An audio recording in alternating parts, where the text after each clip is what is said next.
आदाब।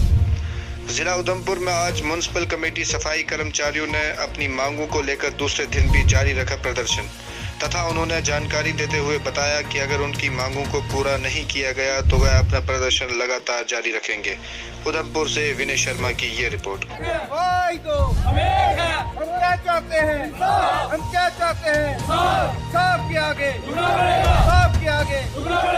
इनकलाब लेके रहेंगे अखिल भारतीय सफाई मजदूर संघ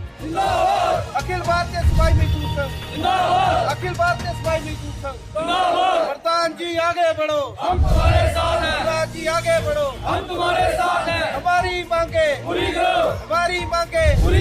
हम क्या चाहते हैं जिले में सफाई कर्मचारी यूनियन का वाइस प्रेसिडेंट हूँ। आज हमारा तीसरा दिन है स्ट्राइक को और हमारा जो काम है बिल्कुल बंद है। आज डॉक्टर साहब ने बुलाया है, हमारी कुछ टीम उधमपुर से गई है, तो देखते हैं हमारा क्या मसले हल होते हैं। जो भी आगे से अखिल भारतीय सफाई मजदूर संघ के प्रेसिडेंट है लकी पिताजी, जो भी उनके दक्षता में टीम मिलने गई है, जो भी फैसला होगा उसके बाद ही आगे की जानकारी दे पाएंगे। फिलहाल ये हमारे स्ट्राइक जो है कंटिन्यू